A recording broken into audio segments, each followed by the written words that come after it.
Good morning, good morning. Kita ketemu lagi di segmen Smart Motivation. Dan pagi ini kita berbicara mengenai sebuah kisah yang sangat menginspirasi. Sebelumnya, dengarkan kalimat berikut. Terkadang, apa yang kita katakan sebagai penderitaan, ternyata kebaikan bagi kita. Sebaliknya, apa yang kita katakan sebagai kebaikan adalah penderitaan yang belum terbuka kedoknya. Kisah bapak tua dengan seekor kuda putih akan menolong kita untuk memahaminya. Diceritakan seorang bapak tua di sebuah desa yang sangat miskin itu memiliki seekor kuda putih. Dan semua orang di desa itu cemburu kepada bapak tua ini oleh karena ini adalah kuda yang sangat anggun dan jarang ditemui di sekitar desa mereka. Sampai akhirnya tetua desa datang bertemu dengan si bapak tua yang miskin ini meminta untuk membeli berapapun harganya. Tetapi bapak tua mengatakan, mohon maaf bapak, oleh karena ini bukan binatang biasa. Ini seperti seorang sahabat. Bagaimana kita menjual seorang sahabat? Saya tidak ada niat untuk menjualnya. Sekali lagi mohon maaf. Apa yang terjadi? Besok harinya ternyata kandang kuda ini kosong. Dan semua orang di desa berkumpul dan mengatakan kepada bapak tua ini bodoh sekali. Coba kalau kemarin kuda ini diberikan. Berapapun yang Anda minta sebagai bayaran akan diberikan oleh tetua desa. Lalu bapak tua mengatakan begini, kalian jangan terlalu cepat mengambil kesimpulan. Yang kita tahu kandang kudaku kosong. Apakah itu berkah atau kutukan? Kita tidak tahu. Kita hanya tahu sepotong cerita. Kemudian 15 hari kemudian kuda ini ternyata bukan diambil orang. Justru dia lari ke hutan dan dia kembali ke kandangnya membawa 12 kuda yang lain.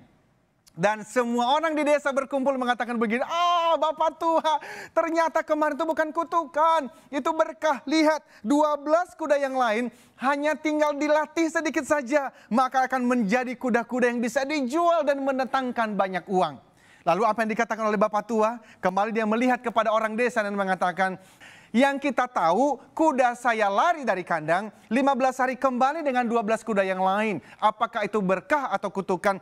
Kita tidak tahu. Kita hanya tahu sepotong cerita. Apa yang terjadi hari esok kita tidak tahu. Hanya Tuhanlah yang tahu. Nah kemudian ternyata bapak tua ini punya seorang anak satu-satunya laki-laki. Yang ketika dia belajar untuk melatih kuda-kuda ini, ternyata salah satu kuda marah, lalu dia dilempar dan jatuh, kedua kakinya patah. Wah, semua orang desa kembali berkumpul. Mereka mengatakan begini, bapak tua ternyata iya ya, ini bukan berkah, ini kutukan. Lihat, anak Anda satu-satunya, sekarang kakinya patah. Anda menjadi semakin miskin karena tidak ada yang bisa menolongmu di ladang. Lalu bapak tua mengatakan begini, kalian ini kesetanan. Sekalian terlalu cepat mengambil kesimpulan. Dengarkan baik-baik, hidup ini datangnya sepotong dengan sepotong. Tidak pernah datang dalam keutuhannya. Yang kita tahu kaki anakku patah, apa yang terjadi berikutnya kita tidak tahu. Lalu kemudian mereka pulang mengatakan, wah bapak tua ini so pintar. Tapi ternyata 2 minggu kemudian, pecahlah yang namanya peperangan antara desa ini dengan desa tetangga. Dan semua pemuda harus ikut berperang. Harus ikut berperang kecuali anak si bapak tua tadi. Oleh karena apa? Karena kakinya patah. Maka semua orang kampung datang ke tempat bapak tua mengatakan begini sambil menangis. Bapak tua, ya benar. Anda itu benar. Ternyata kaki anak Anda patah. Itu berkah. Kenapa? Karena dengan demikian dia tidak harus pergi berperang. Sementara kami, semua anak kami pergi dan kemungkinan tidak akan pernah kembali. Akan mati dalam pertempuran. Karena musuh terlalu hebat. Bapak tua berdiam diri sebentar lalu berkata begini. Kalian terlalu cepat mengambil kesimpulan. Yang kita tahu anak kalian pergi berperang dan anakku tidak pergi berperang karena kakinya patah.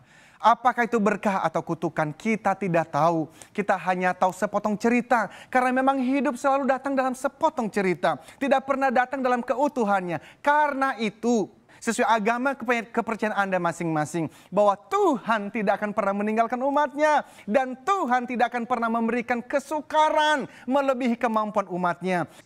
Pemirsa sekalian, dimanapun Anda berada, jangan mengambil kesimpulan. Percaya saja bahwa hari esok bisa 10 kali lebih baik. Dengan apa? Doa dan kerja keras. Until then, keep the smile, be the 10Xers.